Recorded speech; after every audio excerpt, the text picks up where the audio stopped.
Hello guys, welcome to YouTube channel. അപ്പം നമുക്ക് ഇന്നൊരു ലഞ്ചിൻ്റെ ഒരു വീഡിയോ കണ്ടാലോ. ഇന്ന് ലഞ്ചിന് ചിക്കൻ ബിരിയാണി ചിക്കൻ ഫ്രൈ ആയിരുന്നു. അപ്പം ഞാൻ അതിനാവശ്യമായിട്ടുള്ള ഉള്ളി, തക്കാളി, ചപ്പ്, പുതിന, ഇഞ്ചി, വെളുത്തുള്ളി പിന്നെ ഒക്കെ റെഡിയാക്കി ഞാൻ വെച്ചേക്കണം. അപ്പം അതിക്ക് ഞാൻ കുക്കറിൽ ഇട്ടുങ്ങാണ്ടാണ് ഉള്ളിയും തക്കാളിയും പച്ചമുളകും വേവിച്ചെടുക്കൽ.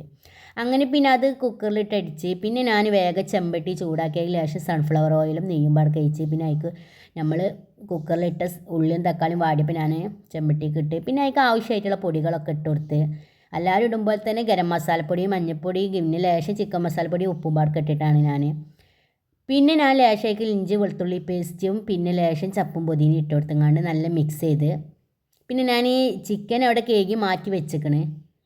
അപ്പോൾ ഇത് റെഡി ആയതിൻ്റെ ശേഷം ഞാൻ ചിക്കനൊക്കെ ഇട്ട് കൊടുക്കുക വെച്ചിട്ട് അങ്ങനെ അത് റെഡി ആയിക്കണം. അപ്പോൾ ചിക്കനൊക്കെ ഇട്ട് കൊടുത്ത് അതിന് ചിക്കനൊക്കെ വെന്തതിൻ്റെ ശേഷം ഞാനത് മസാല മൂടി വെച്ച് പിന്നെ ഞാൻ ലേശം വെള്ളം വെച്ചിന്ന് ചോറിന്.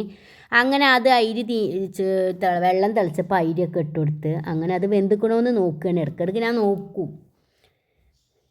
അങ്ങനെ നോക്കിയപ്പോൾ ചോറൊക്കെ വെന്തിക്കണം. അങ്ങനെ പിന്നെ ഞാൻ അതൊക്കെ ഊറ്റി വെച്ച് പിന്നെ നമ്മൾ മസാല ഉണ്ടാക്കിയ ചെമ്പട്ടി അടുപ്പമ്മ വെച്ച് അടുപ്പത്ത് അങ്ങനെ അത് വെച്ച് പിന്നെ ചോറൊക്കെ അതിലിട്ട് കൊടുത്ത് പിന്നെ ഞാൻ വേഗം ചോറൊക്കെ റെഡിയാക്കി വെച്ച് പിന്നെ അതിൻ്റെ മേലെ ലേശം ഞാൻ ഗരം മസാലേൻ്റെ പൊടിയും ചപ്പും പൊതിനും ഇട്ടും കൊണ്ട് ദമ്മിടലാണ്.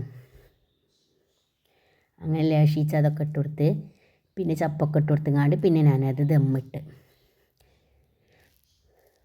അങ്ങനെ പിന്നെ ഞാൻ ദമ്മിടൽ കഴിഞ്ഞ് പിന്നെ ഉച്ചയായപ്പോൾ പള്ളിയിലൊക്കെ പോയി വന്നിന്ന് ഹസ്ബൻഡൊക്കെ. അപ്പോൾ അതൊക്കെ കഴിഞ്ഞ് വന്ന് ചോറൊക്കെ വിളമ്പുകയാണ്. അങ്ങനെ ചോറ് വിളമ്പലും ഒക്കെ കൊണ്ടുവച്ച് കൊടുത്ത് എല്ലാവർക്കും നല്ല ഇഷ്ടമൊക്കെ ആയിന്ന്.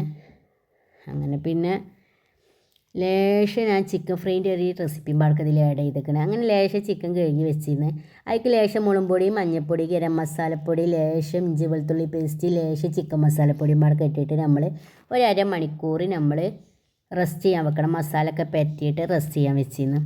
അതിന് പിന്നെ ഞാൻ ഒരു അരമണിക്കൂർ കഴിഞ്ഞപ്പോൾ ചട്ടി വെച്ചു ഗ്യാസും വെച്ച് പിന്നെ ലേശം എണ്ണ കൊഴിച്ച് കൊടുത്തിട്ട് ചിക്കൻ അതിക്ക് ഇട്ടാണ്. അങ്ങനെ ചിക്കനൊക്കെ ഇടൽ കഴിഞ്ഞ് പിന്നെ അത് ഒക്കെ റെഡിയായി. ഇന്നത്തെ ഇപ്പോൾ specially chicken biryani chicken fry ചെയ്യുന്നത്. അപ്പോൾ എല്ലാവർക്കും ഈ വീഡിയോ ഇഷ്ടമായിക്കണമെന്ന് വിചാരിക്കണേ. അപ്പോൾ എല്ലാവരും വീഡിയോ ഇഷ്ടമായിക്കണമെങ്കിൽ ലൈക്കും ഷെയറും സബ്സ്ക്രൈബൊക്കെ ചെയ്യുക.